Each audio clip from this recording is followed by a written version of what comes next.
Imaginez qu'un jour, vous avez la nouvelle, le médecin vous dit que vous avez 3 maladies incurables. La tuberculose, le sida, un cancer. Imaginez que si vous recevez cette nouvelle, qu'est-ce que vous pensez? Et si quelqu'un vient pour vous inviter au centre d'accueil, qu'est-ce que vous allez dire? Oui ou non? Bon, indépendamment de votre opinion, connaissez l'histoire de cette personne. J'avais une vie détruite, une vie à la mort. J'étais condamnée à mourir, j'avais pas plus de 48 heures de vie. J'avais l'insuffisance rénale, j'avais le sida, j'avais le cancer, j'avais la tuberculose, j'étais paralysée, je ne marchais plus et j'avais perdu la vue. C'est arrivé tout d'un coup comme ça, pour une fièvre, par une fièvre, un malaise. Non, j'étais allée me faire examiner pour faire un contrôle et je suis rentrée. Ils ont détecté que ma tension était trop basse. Il fallait me mettre sous perfusion pour me remonter ma tension. C'est ainsi que je suis restée, je ne suis plus sortie de l'hôpital. J'étais déprimée, perdue. Je ne savais plus, pour moi, c'était complètement la totale. C'était complètement la totale. Mais je me disais que, bon, il y a un Dieu qui existe. Il y a un Dieu qui existe. Si c'est mon temps de partir, je partirai. Mais si ce n'est pas mon temps, mon Dieu, il fera la différence. J'ai passé tous ces moments à l'hôpital. Donc, je n'étais plus autonome. J'étais plus autonome. J'ai même perdu mon travail sur le lit d'hôpital. Mon employé est venu me faire signer la fin de mon contrat sur le lit d'hôpital. C'était une vie complètement bousillée. Quelqu'un qui était à la mort, j'étais finie, j'avais maigri, j'étais complètement défigurée. Je n'étais plus la même personne. Je ressemblais à une jeune fille de 12-15 ans. J'étais toute amaigrie, vraiment j'étais finie. J'étais abattue. J'étais abattue, mais j'avais une petite pensée qui était tendue vers Dieu.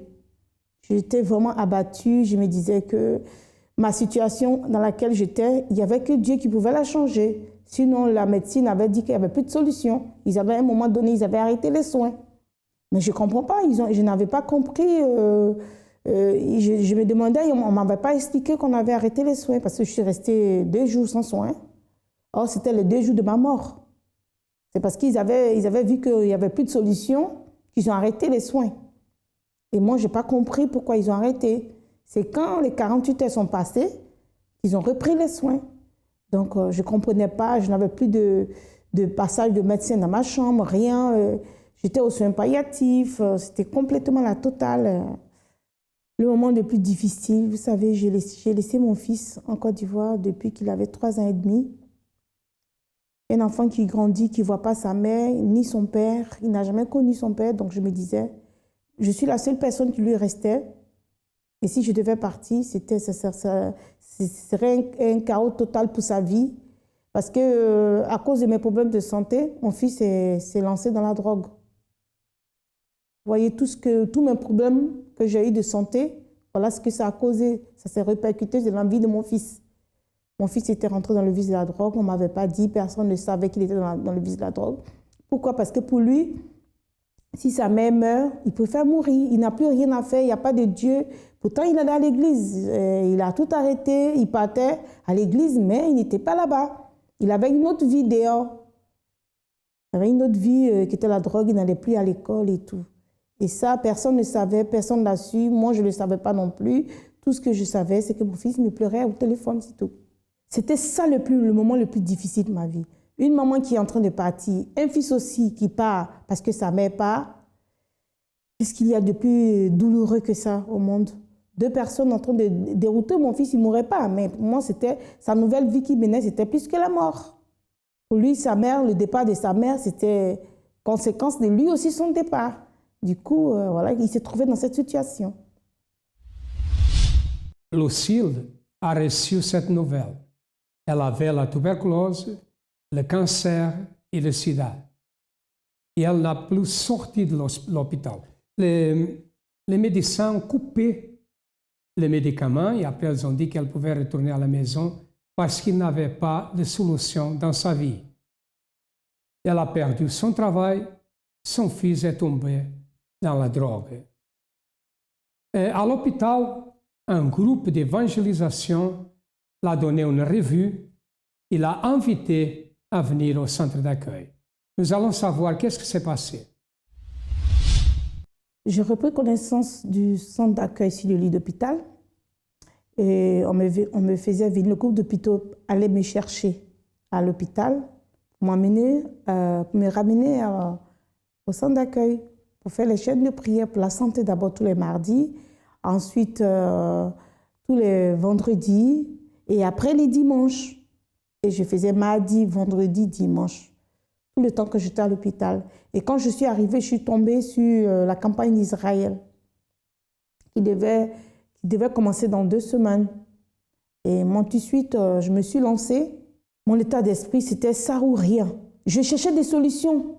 Et comme je me disais que la solution, c'était qu'en Christ, avec le Seigneur, eh bien, pour moi, le moment de ma guérison est arrivé. Pour moi, le moment est arrivé. Comment j'arrive et il y a le sacrifice, on parle de sacrifice. Je n'avais jamais participé à une campagne d'Israël du centre d'accueil, même quand j'étais en Côte d'Ivoire. Mais là, je dis ça ou rien. On parle de miracles, des merveilles qu'Abraham avait fait. Je dis, moi, je veux un miracle. Dans une situation pareille, comme on le dit, on a le dos au mur, on n'a pas le choix. C'est pas maintenant. Je dis, moi, c'est maintenant. Parce que je sais pourquoi. Il ne m'a pas voulu, j'ai insisté, j'ai fait, puis je suis partie. Je me suis sentie déchargée. Le fait d'avoir fait ça, pour moi, je savais que j'allais avoir une réponse positive. On m'avait dit que je n'avais pas plus de 48 heures de vie. Parce que la situation était catastrophique, quoi. Il n'y avait plus de possibilités. Parce que je n'arrivais même plus à manger, je n'arrivais plus à aller aux toilettes. Vraiment, tout était bloqué. J'étais là comme ça pour rien, sans rien. Je n'étais plus un être humain. J'étais une morte vivante. Dans tous les domaines de la vie, là, pour moi, la campagne d'Israël, c'est la résurrection. Celui qui a besoin d'une résurrection dans sa vie, quel que soit le domaine, c'est la campagne d'Israël. J'ai été guérie par la campagne d'Israël. J'ai pu obtenir une formation. Moi qui étais dans un état où on ne voulait plus que je fasse quoi que ce soit, parce que pour les médecins, j'avais besoin de repos maintenant parce que j'ai été trop malade.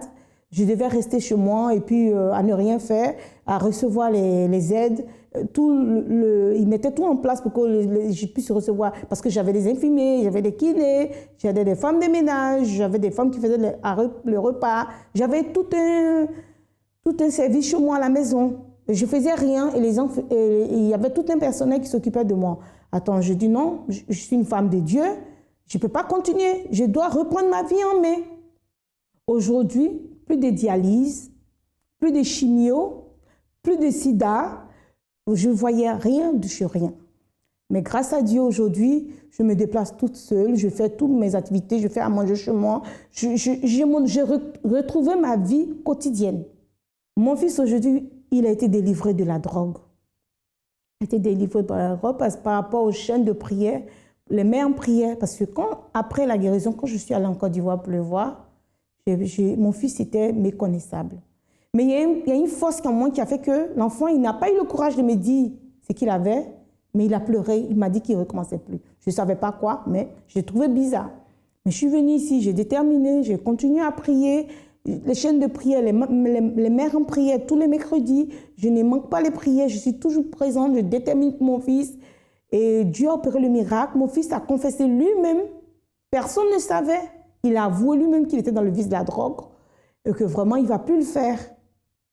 Là, il est délivré, il raconte sa vie passée par des chants, il a repris les études, il travaille bien, il a des très bons résultats, il est très content. Je dis encore une fois, pour moi, le centre d'accueil, c'est la résurrection. Moi, le centre d'accueil, c'est la résurrection pour moi, parce que le centre d'accueil m'a ressuscité. La bataille, c'est jusqu'à la fin.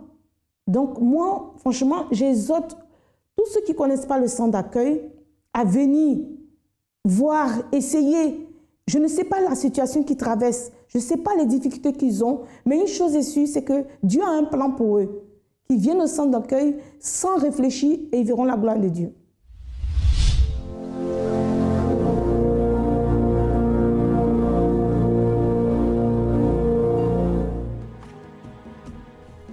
Demandez, et l'on vous donnera. Cherchez et vous trouverez. Frappez et l'on vous ouvrira. Car quiconque demande, reçoit. Celui qui cherche, trouve.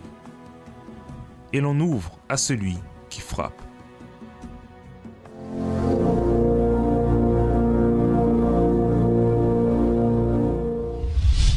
Elle est venue au centre d'accueil.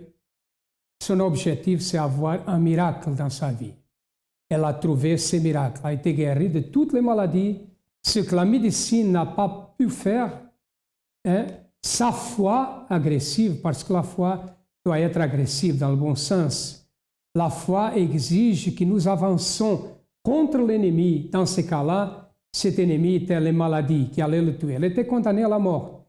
Mais en pratiquant cette foi au centre d'accueil, aujourd'hui, elle est une personne guérie, transformée. Sa vie a complètement changé. Croyez-vous un miracle? Alors, voici un miracle. Nous allons maintenant écouter plus un miracle d'une personne qui a participé à la campagne d'Israël. Avant d'arriver au centre d'accueil, ma vie était complètement à terre. J'étais malade. Je n'avais pas de solution. Parce que je suivais les trucs maraboutage pour pouvoir s'en sortir. Et personne ne peut. Toutes les maladies, toutes les choses, les canaries, j'avais des canaries à la maison pour pouvoir me soigner, rien ne peut. Et les docteurs ne pouvaient pas faire quelque chose. Ils ont dit, oui, c'est un truc mystique, monsieur. Parce que nous, on n'y trouve pas. Et on a fait IRM, tous les radios sont négatifs. Il n'y a rien là-dessus, ils n'ont rien trouvé. La maladie me faisait, mes jambes étaient enflées et je ne pouvais pas marcher. C'est le problème qui était délicat pour moi. Tous les soirs, je pleurais. À 16 heures, je pleurais parce que ça enfle. Je ne sais pas, je n'ai pas de solution. Même les maladies africaines ne pouvaient pas me guérir. Il n'y a pas d'autre solution, il n'y a pas d'autre issue. C'est la maladie. Je souffrais beaucoup. Mon autre problème, c'est que j'avais des dettes. J'avais fait des sociétés avec un ami, des parents, et ils m'ont largué, ils ont tout. Parce que moi, j'étais dans les maladies, maintenant, tout était parti. Et les dettes restaient avec moi. Une dette de 45 000 €. Je ne pouvais pas. Où je vais enlever? Parce que je suis malade, je ne pouvais pas faire autre chose. Toutes ces dettes étaient sur moi. Or, j'étais faible. J'étais faible. Problématique.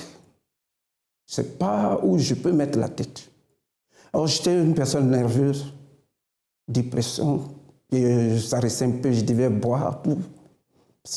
Avoir des dettes, avoir toutes sortes de santé dans ma vie, je ne sais pas où mettre la tête. Oh, l'alcool ne faisait rien. L'alcool, au contraire, ça me détruisait. Je suis arrivé au centre d'accueil par la maladie. Si je n'avais pas d'issue. Ma vie était par terre. Et je n'ai pas de solution. C'est pour cela que je suis venu vers le centre d'accueil pour pouvoir m'aider, parce qu'il n'y a personne pour pouvoir m'aider. Quand je suis arrivé au centre d'accueil, j'ai fait des chaînes de prières tous les mardis. De retour de l'église, j'ai tout comme ce qui était dans ma maison, comme les maraboutages, tous les trucs africains, j'ai tout jeté. J'ai fait un nettoyage dans ma maison. La campagne, quand je suis arrivé, je ne connaissais pas qu'est-ce qu'on appelle campagne Israël. De là, je me suis lancé comme ça, sans réfléchir. J'ai compris tout ce qui est sorti à l'autel pour la campagne d'Israël. Qu'il faut mettre tout sur l'autel, il faut faire sacrifice. Donc, je me suis lancé. Je n'avais rien. Mais le peu que j'avais sur moi, que je voulais manger, j'ai tout mis sur l'autel. Et Dieu a répondu à ma prière. J'ai participé à cette campagne pour ma santé, parce que je n'ai pas l'issue.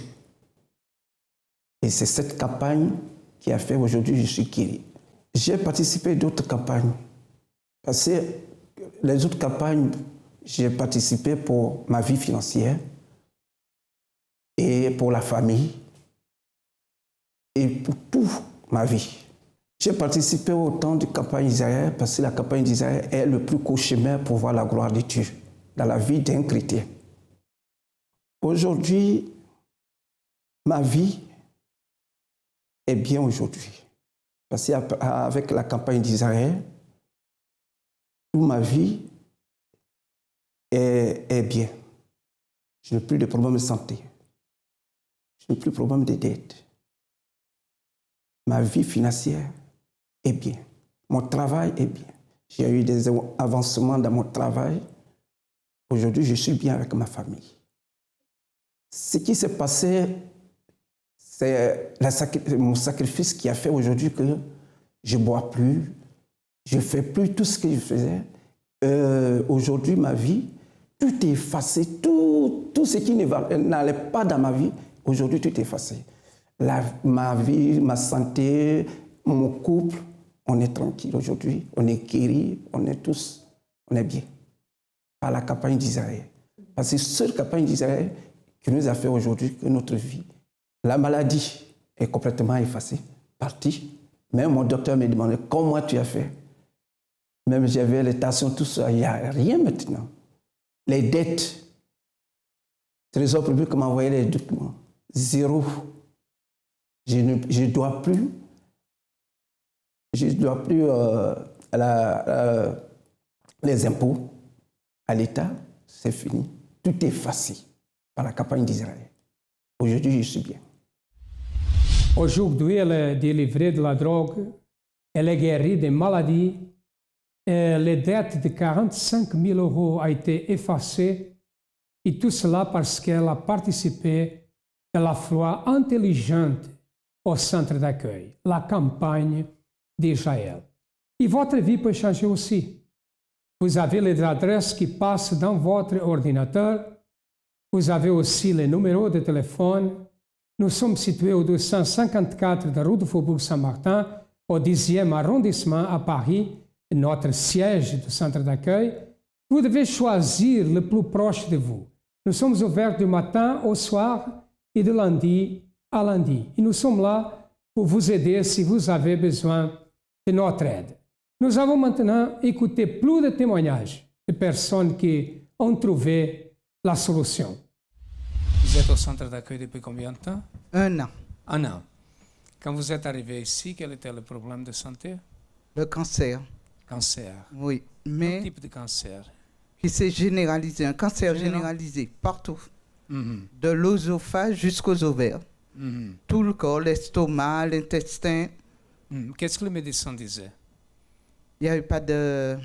Pour mon mari, ils avaient donné jusqu'à décembre 2012, avec, enfin mes enfants, toute la famille, en disant, bon, bientôt c'est terminé. Mais j'ai une amie qui vient ici, parce que je ne connaissais pas le temps. Oui, elle est là. Nice. Voilà. Venez ici, madame, venez ici. OK. Et cette amie? Et cette amie, quand elle est venue me voir à l'hôpital, qu'on ne m'avait même pas encore opéré du tout, elle m'a dit, ne t'inquiète pas, Rosie, je t'ai posé en offrande sur l'autel. Elle a fait sacrifice. Elle a fait un vœu. A fait un vœu. Vous connaissiez sa vie, hein, son problème de santé? Oui, je le connais depuis longtemps, oui. Qu'est-ce que Dieu a fait dans votre vie? Dieu a fait beaucoup de choses pour moi dans ma vie. Avant, j'étais colérique. Je m'énervais facilement. J'étais bagarreuse. Et avec ma famille aussi. Mes collègues, je ne m'entendais pas beaucoup avec. Et depuis que je viens de cette église, j'ai eu une transformation dans ma vie. J'avais une force à l'intérieur de moi, je ne sais pas pourquoi. Mais je savais qu'elle allait être guérie. Et quand je venais ici, je priais. J'ai fait un vœu avec Dieu. Et vous l'avez invitée? Oui, je l'ai invitée. À chaque fois, je disais, il faut venir. Elle me disait, oui, oui, oui, oui, oui, oui, oui. Oui, oui. Je lui ai dit, dès que je serai debout, je viendrai. Et après la deuxième opération, parce qu'il restait le module sur l'œsophage à enlever, le professeur et les chirurgiens, ils n'ont rien trouvé. Et le professeur, il m'a dit, madame, je n'aime pas dire ça. J'ai dit, pourquoi? Qu'est-ce que vous n'aimez pas dire? Vous êtes miraculé. Amen. Grâce à Dieu, applaudissez le Seigneur. quel était le problème? Qu'est-ce que Dieu a fait et qu'est-ce que vous avez fait? Les problèmes, c'est mon fils, il a 5 ans.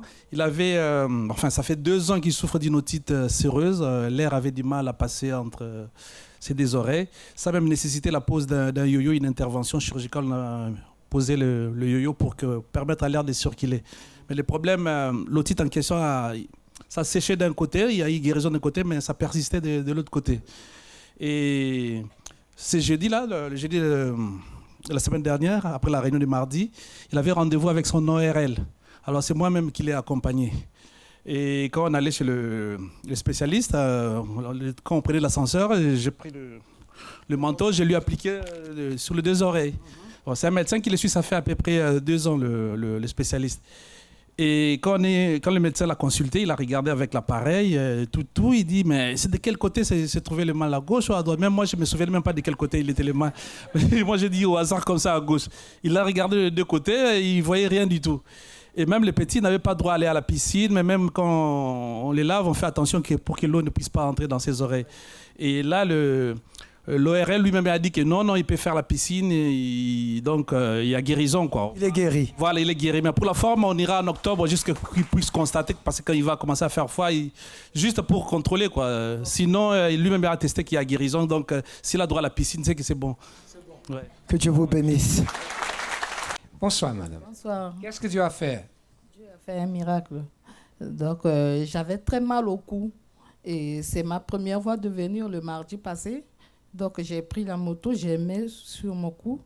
J'ai dit, Dieu, comme tu es miraculeux, tu vas m'aider à s'en sortir. Et du coup, mon cou s'est arrêté. Vous êtes guéri? Oui, je suis guéri. Au nom du Seigneur Jésus. Amen. Grâce à Dieu. Comment était votre vie avant d'arriver au centre d'accueil? Ma vie était vraiment un échec avec. C'était vraiment... Le mot échec était vraiment petit. Sans vie. Une vie détruite. Une vie amère, une vie de honte. C'était vraiment le désordre.